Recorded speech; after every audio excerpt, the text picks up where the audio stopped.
any element of thought where you think you were already thinking acquisition? Like, did you kind of summon the universe for that to happen, or no, it just happened organically because you all were successful, you all were making successful games, that there were these big studios kind of taking notice? So yeah, at one point, 3 of the top 50 grossing games had the little Z in the icon on the App Store, and that was kind of a cool thing for us. Certainly, a lot of folks knocking on the door, kind of curious about what we were doing, how it was working for us. In fact, we met with folks at Zynga really early on before we had launched one of our games, and they looked at it and they said, this was never going to work. They just kind of like, yeah, you guys don't know what you're doing. That sounds about right for getting on mobile games.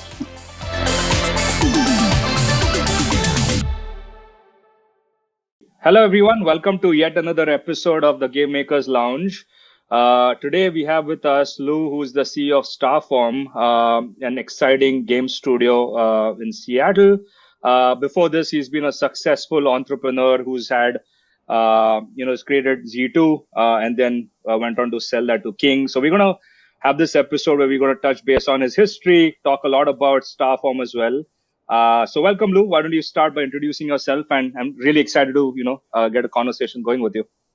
Hey, thanks, AJ. So I'm one of the co-founders of Starform. Several of us, we actually worked together at a previous company, co-founded Starform in 2018. We spent probably the next year working as a little 3-4 person team. Most recently, we just, in July, actually, we closed a $6 million round led by Bitcraft with Dune Ventures. And we're looking now to scale up our current game, Metal Storm, and hit escape velocity, which is ultimately what every studio wants to do. We're excited to kind of go into the next chapter of our growth and our story. Very cool. Yeah. For those who've not downloaded Metal Storm, go check it out on your iOS and Android phones. And if I'm not wrong, there's a wish list open on Steam as well. So that's coming pretty soon. Yeah, absolutely. Go to Steam, wish list, get in line. Yeah, the game looks really awesome. But before we talk Starform, I think I just want to kind of take you back down memory lane, which is Z2. That was your first entrepreneurial journey, if I'm not wrong. Let's kind of talk a little bit about your background. How did you start that or decide to venture building a gaming studio? I would love to hear your path. Yeah, I'd love to say I started a game studio, but ultimately Z2 actually started as an Xbox Live for mobile games, and we initially were focused on iOS. And what the first pivot ever in my entrepreneurial career was learning that Game Center was going to change our lives, and then realizing that the game that we were working on to demo our platform and the tech that we had been building for the last year was ultimately going to become the core of our business.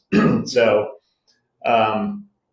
we've been building a small game that eventually became Trade Nations. There's hundreds of, maybe thousands of videos of that on YouTube. It was early on. We launched it in 2009 or 2010, actually, 1 year, about a year after Apple announced Game Center. And, instantly we were making money and in top grossing charts on iOS. It was a crazy pivot. We just knew immediately we had to stop doing everything that wasn't a priority in terms of making that game or the platform successful, and pivot all of our energy and investments into a new business kind of overnight. And pivots, when you have that kind of clarity, are a lot easier than pivots where you're like, okay, we think we might be able to improve the metrics by 10% and 20%, and maybe that will be good enough. I like the really clear, don't do this anymore, it's a complete waste of time scenarios. That just helps with focus and energy and momentum. At any rate, we wound up over the next couple of years having several additional top grossing games. We built a total of, I think, 7 or 8, 4 of which made it into top grossing. And in 2015, we sold Z2 to King, the makers of Candy Crush. And, about 8 months later, we became part of Activision. Yeah. Kind of a crazy, very fun, dynamic, interesting ride. Actually, I skipped a couple steps. About 3 months after becoming part of King. So we had multiple games in test market. King had played them, did some longitudinal studies on a few of them. And that led to the conversations that eventually of us coming part of King. So it was fun. We felt like we didn't get to do everything we wanted to. And that kind of led to the formation of Starform about 3 years after we joined King. So here we are. So Lou, yeah, that's awesome. But I do want to I feel like we should double click on one angle, which is the pivot, right? Like anyone who knows about entrepreneurship or who's seen it from the outside, this concept of, oh, let's pivot. And, there's been success stories with pivoting their companies, Slack being, a game studio to suddenly being Slack, etc. Right? That sounds sexy, but it's extremely hard as an entrepreneur to pull that off. And so I would love to hear, what was that conversation like? How did you get your co-founders to kind of be on the same page? How did you get your team to suddenly realize here's a new direction? Now, I get that if there's signals, it makes that easy, but it never is it? Yeah, so you point at something that's kind of important there. Is I described that story without any human elements, which, there's a lot of anxiety. There's fear of, the next choice we make might be the last decision we make. And you just don't know, and you don't have a lot of time to think about it. When you're building something from scratch and you have an idea that you want to build around, inevitably you have long periods of time to think about it before anything meaningful has been built. But when you've raised money and you've been going a certain direction, you're basically in a car already going 60 miles an hour. You're burning fuel and you've got to get to a good destination with in many cases with the cash on hand, with the fuel in the tank, or you've got to prove that the new model is worth continuing to invest in. I think one of the ways that's helpful to think about that is we only have so much time as humans, and we want to get something out of the actual time we spend working on things. And so kind of coming at these big questions from the point of view of can we do something meaningful? Do we feel confident that we're spending time on something that can create value for everybody? Not just economically, but pride of ownership, outcomes that serve customers or players, depending on what you're doing. These are all valuable considerations and then the other piece of it is the team collectively have a shared passion for one of the possible directions of a pivot.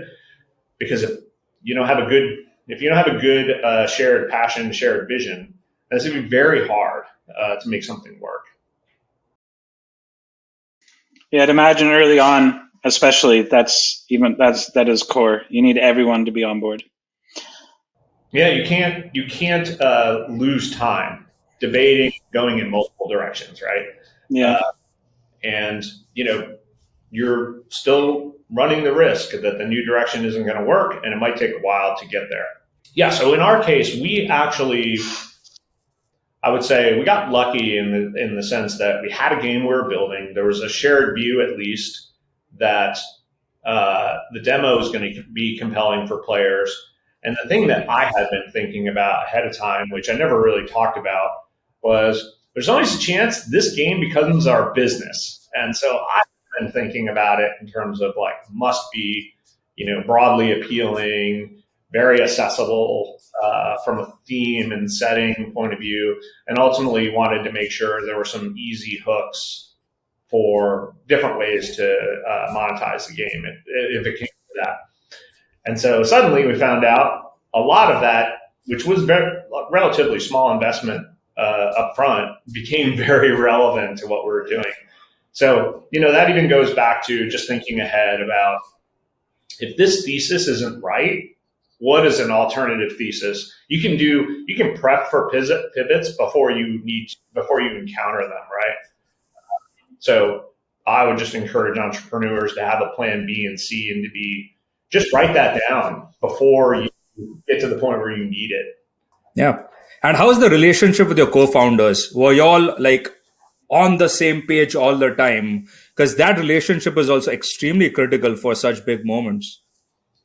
Yeah, I would say the most important relationship there was with Damon Daniele, who is our CTO and technical founder, really kind of started Z2 Live. He had worked at Microsoft on the Xbox team. And Damon was really passionate about building core tech and platforms. And you guys should be talking to Damon. So, when we pivoted into games, or when I was recommending that we do that, that was definitely not something that he was excited about, but he just really understood what Apple had announced and what they were talking about. And I think shortly after, Google announced an acquisition of another company. I don't recall the details. The writing was on the wall, and he was very much aware that that was real.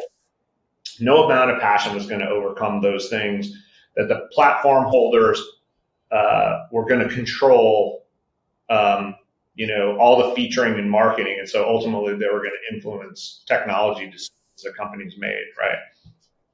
They're the kingmakers. They're still the kingmakers, and they were going to sway the whole market.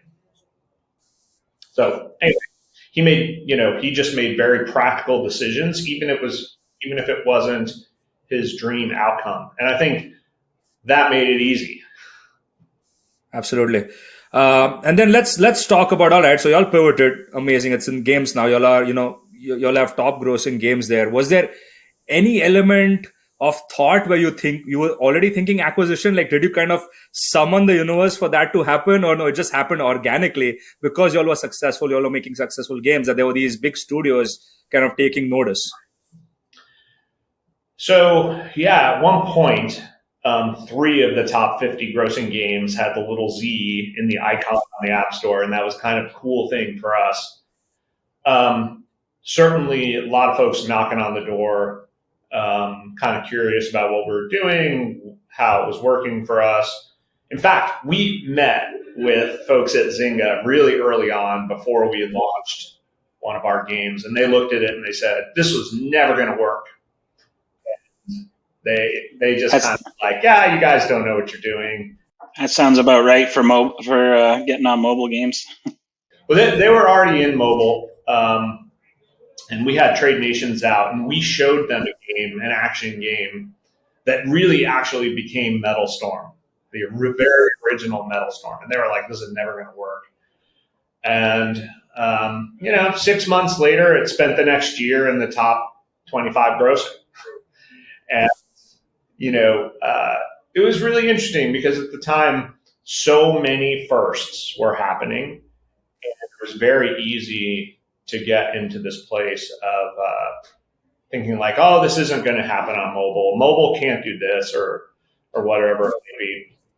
And then interestingly enough for us, as we started learning about mobile, we actually started bringing certain games back to desktop because we found ourselves playing them on desktop. So Battle Nations and Trade Nations actually launched on the Mac App Store and were featured in conjunction with mobile games. And we started learning what things work really well on both platforms. And the game we actually launched with King launched on mobile and on the Windows Store.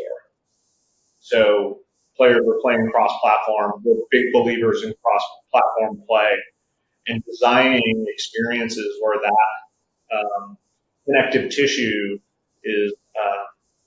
works, the gameplay works, the input makes sense. So yeah, we did have multiple conversations with companies leading up to that, but my attitude was kind of like, we're going to build what's true to us. Somebody will come knock on our door are saying they want to be a part of it. And that's ultimately what happened. I think, if you stay very true to your vision and your that's the best possible route. And if you get in a mode where you're thinking about what do buyers want, you're going to chase your tail.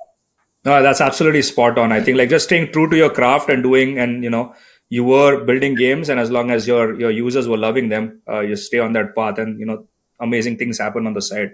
If you think about those other things too much, there's too much noise, lead you down the Yeah, wrong it's path. all emotional anyway, because when you like M&A and a lot of this stuff follows market trends, and revenue doesn't follow market trends. Revenue follows value creation. Mm-hmm. Absolutely. So probably a good segue into, all right, so now you were a startup, you were in control, you were doing things, and now suddenly you've kind of, part of this big org, because I believe by that point in time, King was expanding, were growing. It was a big company. How was that transition like? For us, it wasn't really much of a change for a bit. Um, we largely operated independently. In fact, when the news came out that we were going to be part of King, Ricardo announced to the entire company that basically we're going to act pretty autonomously. Of course, there were touch points and where we wanted to integrate. King was way better, had a lot more experience and capability and knowledge around marketing, and so we wanted to leverage that. We wanted to leverage the user base and the network of players that they had built. So there are lots of ways that it made sense to work together, and they largely led us to what we did best. I think as time went on and we became part of Activision, it was kind of an all bets off kind of thing, right? So King had a certain strategy and a certain set of goals with the acquisition of Z2, but Activision was very much like, we're buying the Candy Crush brand. That was the strategy. Totally makes sense.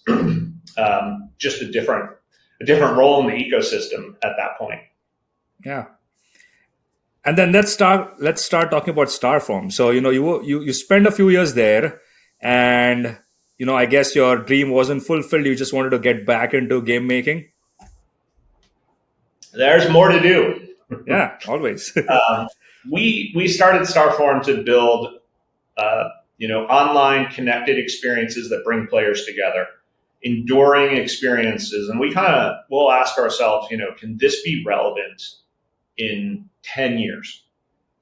And that really sets the bar high for being creative and thinking about the human experience. We want to bring you and your friends together and kind of give them adventures and have them experience competition and exploration and heroic moments. These shared memories are things that stay with your friendship for a really long time. And that's our goal. We want these games to be things that you and your friends experience together on an ongoing basis, kind of like your new hobby. And so ultimately, we want to create your next big hobby that's so much fun that you want to bring your friends together and experience it with them. So that's kind of how we got started. Snapster didn't exist at the time, so we had to build a lot of tech from the ground up. And we spent a lot of time thinking about how can we empower small teams to build big games. That was the underlying thesis around our technology development. And so we built a lot of stuff around thinking about how can we increase our rate of learning, how can we give ourselves a lot of credit, flexibility with regard to tuning and rolling out new features and things like that. And then the other thing that happened that was really cool early on is we had a lot of players from one of our old games reach out to us and say, please bring Metal Storm back. So we had decided we want to shut it down. It's not in the strategy of the more casual gameplay experiences. They shut it down in, 2016 probably. And we had a lot of those players knocking on the door saying, please build this. And we thought, we could build the next generation experience there that's truly cross-platform and does all the things that we ultimately dreamed that could make sense for that experience. So we think of it as an air combat shooter, not a simulation. Really embrace the fantasy of what it's like to be a pilot. So it's full of action. You're the center of that experience. There's unique abilities on every plane, unique traits, tuning, and all that kind of stuff. And in our dogfighting, it's mostly dogfighting game, you'll see the A-10, which is actually an attack plane, real world. But we just said, well, what would Tom Cruise do with this thing if he found one on an airfield in Top Gun? So the planes are sort of the heroes. They're meant to do really cool things. And so it's fast paced. We've cranked up the action, to 11. And that's the experience that we're working on right now. It's 5v5. Players form squadrons of 30 players. They're playing it around the world right now. And later this month, we're going to launch in 160 new territories, and we're working on bringing the game to Steam sometime in Q1. So we're really excited about where it's going. Yeah, that is super cool. I mean, what resonates a lot with me is like, the community coming to you and asking for that, right? Again, just to draw a parallel example, one of the first games I worked on, and CJD remembers this, which is Yovel. So, Zynga bought this company from someone. It was like this, 3D world on Facebook, and it had a crazy following. Like, even if the DAU went down, the sheer number of people still continued playing that game was just crazy. They were addicted. So much so when Zynga decided to shut it down, the community forced Zynga's hand to for the old original creators to buy it again. And so that game got bought by the original creators again. They rebranded it and it's still online. And I just met those co-founders, that co-founder at GamesBeat. So it's just amazing, once you create that core audience and just the sheer love that they have, it gives you that energy to just keep going. Actually, very similar story. Fans of one of our other games, Battle Nations, were able to. They have been rebuilding that game from scratch, and they got King's attention to the point where they wound up doing a licensing deal, and now they actually have the rights to the Battle Nations art and code base. And I think some of the engineers from the original team are now working on the revitalization of that game. So it's really, really cool to see two of our old IP actually with players again. Speaking of pivots, you were asking about pivots earlier. We started with this group of players that were fans of the game. We brought in 1,000 of them. They brought in some of their friends, and that little group is a closed Discord group where we built and ran the game. They were able to play it 24/7. We just shipped updates to them. It was a really great way to develop and learn from fans of the game. And we would just, ship them stuff even without QAing it. We just thought generally it's fine. And you move quickly and you break things and you learn, right? And I think it's really important to be learning at a really high rate. So the player base encouraged us over time to make the game a little more simulation oriented. So we took those cues and we went a little more simulation oriented over time. And when we eventually got to the point, they loved it. We had really high confidence in the game. And when we eventually felt like it was ready to put it in some test market, to make it available test market on mobile, we were very surprised that the average fan of the category did not like it as much. It's too slow, it takes too long to turn, all these kinds of things. And that was pretty devastating. We knew that we had let a small group of players bring us a little too hardcore. And we had a false sense of confidence from this process. Ultimately, we said, okay, let's go back to the roots. Let's unwind some of these changes. Let's make it a little more fast-paced and I want to say arcadey, but just fast-paced. And then we were able to run two versions of the game side by side within the community. Now, the hardcore players are very upset about this. And were telling us how much they hated the new changes. But they didn't know that we had a DAU graph or a concurrence graph for both versions of the game, which they had access to.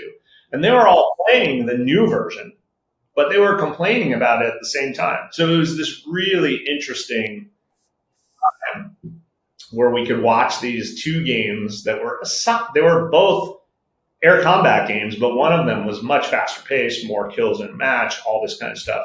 And that was the game that was sort of winning their time, but they were saying they wanted the other one. And it was kind of interesting to watch. So I don't recommend building two games if you can avoid it. When your tech enables you to kind of try these things side by side, it can be really helpful.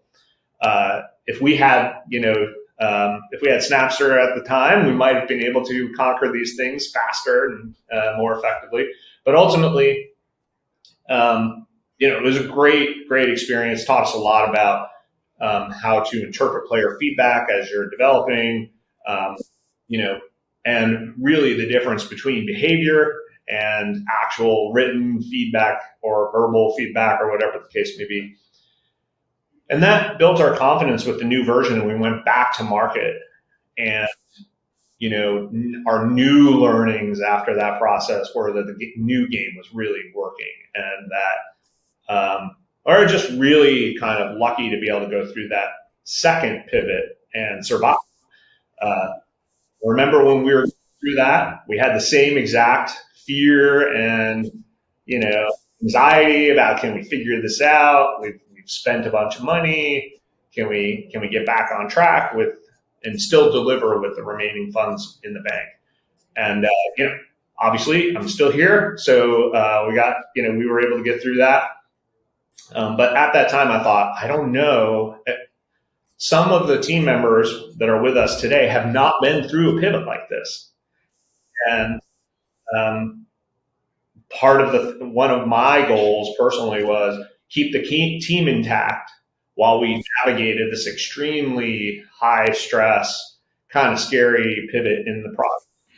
What is interesting to me though is, right, this is where like raw data never lies, right? Like the importance of analytics, the importance of collection, because people will say one thing, and if you're just going by the verbatims, maybe you might not even be on the right path. So the importance of analytics right from the onset is an absolute must. But I do have one question to ask you, which is, you've obviously run a successful game studio before. Were there any obvious learnings or things you like, when I'm starting Starform, here are some of the core fundamental tenets or principles with which I'm going to start this game studio? And I would love to hear your thoughts on hiring. I think like getting the right people in a startup, which is an extremely volatile environment. Me and CJD keep talking about this, the importance of the right culture, setting the right culture, getting the right people.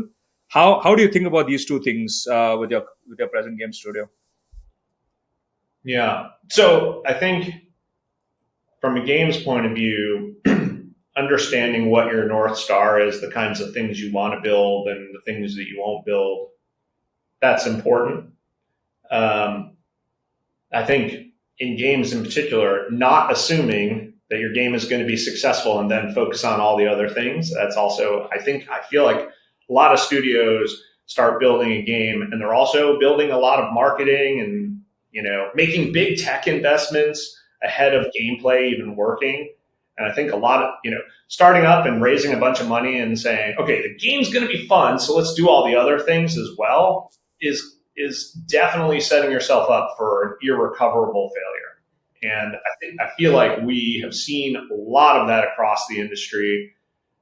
All of these teams would benefit from being smaller, focusing on the core value proposition for players for longer, and proving things out a little bit more. When I think about culture, it's such a great question. I mean, we as a team just went through an exercise and really spent a lot of time talking about our values. And we started out, for the last 4 years, we had a set of values that we really tried to work against. We decided that some of them we weren't using enough. So we said, let's sit down, talk about these, re-examine which ones are most relevant to us at this stage in our development, And I think that's one of the more important things to do is make sure your values are helping you on a day-to-day basis and that they're relevant. And then, secondarily, they shouldn't be things like you should be a good human. They should be things that are really specific to your business and your strategy, right? So saying, we're honest with each other, I don't think that's all that valuable. That should just be assumed. You should not have to tell somebody that is a core value. Instead, it should be something about, balancing quality versus cost, or staying as small as possible, or whatever is like really, really unique to your organization. And then I think when you're interviewing and talking to folks, really kind of pushing on those things and trying to understand, do individuals really kind of understand where you're coming from? And it's okay. In some cases, you got to teach people what it's like to be in a startup, or to, in our case, be an owner of a studio. So for us, we talk to folks that are used to being in a 400-person team, and they don't know what's going on. They don't know the strategy. They don't know what success looks like. And we talk to them about how everyone at our studio, they know the financials, they know the data, they have full access. We talk to them about the strategy, the core goals of the team, why we're building features. Like, we want to build context and have our team members feel empowered to act like real owners. And they are, side by side, they're actually building equity in our studio. So we're all partners. Fundamentally, we're all partners. And so the more we share business context, the more we spend time talking about how our business works, and the more we talk about how building the game creates great outcomes for players, for us as individuals, for our families. This is all getting us all on the same boat. I like to call it, it's kind of like writing to the metal from a software point of view. Like, it's getting to the assembly language moment. And I think that the more you understand all these things and kind of can see where things are going and how you as an individual can contribute to that success, it just builds a really strong alignment. How important is shipping to your culture? Like putting things in your players' hands? How does that impact your culture? So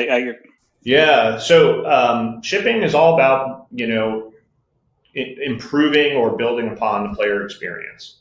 And we have, I think, an incredibly high bar for what we want, where we want to get to.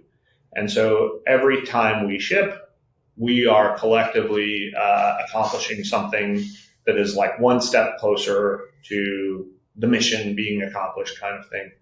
I think the best the best moments when you're shipping is when the vast majority of the team is participating. So you got art, UI, and design, and QA, and when everyone is participating in the shipping and the measuring of the results.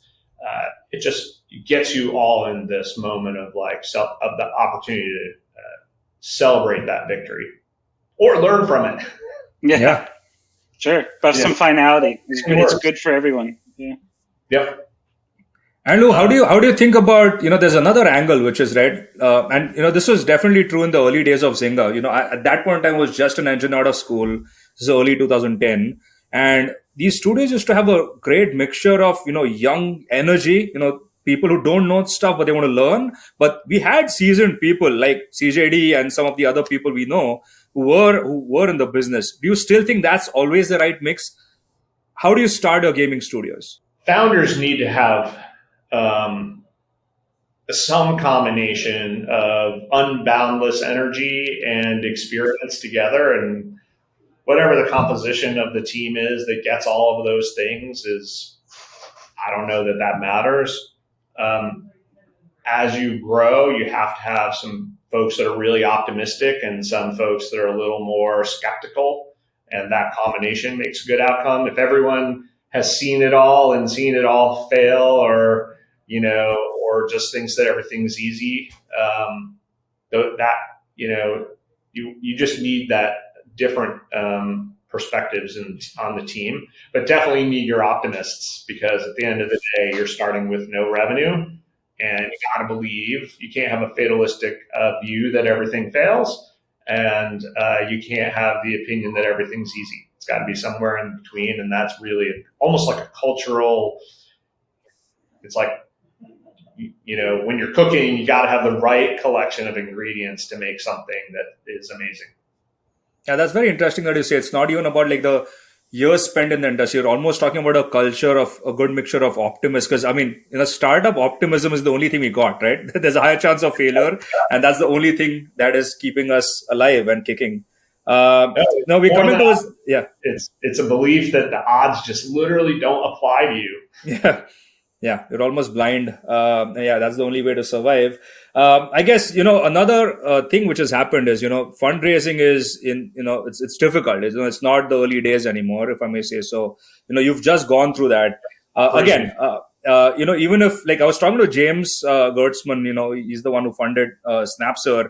He's like, hey, I'm doing this for the second time. It was still hard for me. So, I can only imagine it's harder for new people coming in. Any words of wisdom? You've just gone through that process that you've learned that you would like to share? Yeah, I think it's a hard one. You never have control of the macro environment. That's just a fact. What you do have control of is building and not getting pulled in every direction by various investors' perspectives, right? So not just give you like a real example from earlier in our fundraising process, not very recent. We had a certain way of looking at our data, certainly our own way and our beliefs around how to measure our own success. And we had folks coming in asking, how many sessions a day? And we'd say, well, we don't really measure that. We don't think the number of logins really matters. And one particular potential investor quoted that, Supercell had seen 9 logins a day on, their game. And we said, well, we're not trying to optimize around that. That might happen, but that's not a leading indicator of success for us, right? And in this particular case, the investor decided ultimately that we just didn't know what we were doing, and that's okay.